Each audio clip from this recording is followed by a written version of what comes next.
नमस्कार भक्तजनों, मैं आपको कार्तिक मास में सुनी जाने वाली नित्य नेम की बाबा की कहानी सुना रही हूँ। एक गांव में दो लड़कियां अपनी माँ के साथ रहती। वह नियम से हर रोज नित्यनेम की कथा कहती थी। एक दिन बेटी बोली कि माँ, मैं नित्यनेम की कहानी कहूँगी। तो आज उसकी माँ ने कहा, ससुराल में तेरी ये कथा कौन सुनेगा।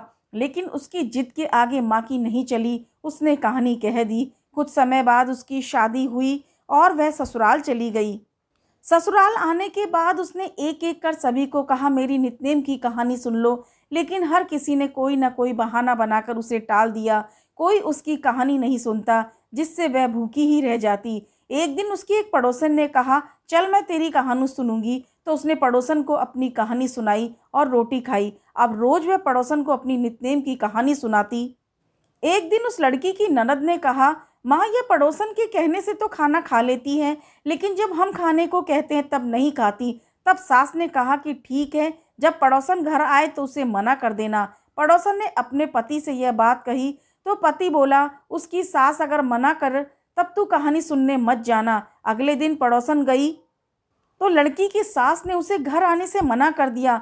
अब फिर से बहू की कहानी कोई नहीं सुनता था। एक दिन उसके ससुर ने उसकी सास से पूछा कि बहू कैसी है।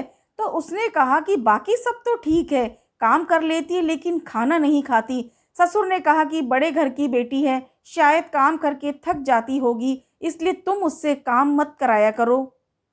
काम न करने पर भी बहू कुछ नहीं खाती, जिससे धर्मराज जी सख्ते में पड़ गए। ऐसा क्या हो रहा है कि मेरा आसन डोल रहा है। उन्होंने कहा, धरती पर कौन सी नगरी है जिस पर एक प्राणी भोजन नहीं कर रहा है। उसे बुलाकर लाओ। स्वर्ग से विमान आया तो उसे देख सास कहने लगी, मैं चलूँ तेरे साथ बहू। तो बहू ने कहा, तुम्हें तो बहुत काम था, लेकिन मेरी कहानी सुनने का ही समय नहीं था। जेठानी ने जाने को कहा तो बहू बोली, तुम्हें तो मालिक का खाना बनाना है।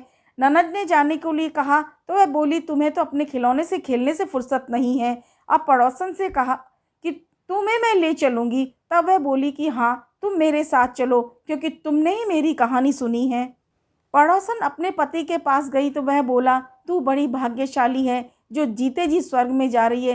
हे नित्यनेम बाबा, जैसे उसे मोक्ष मिला सभी को मिलना। बोलिए नित्यनेम बाबा की जय।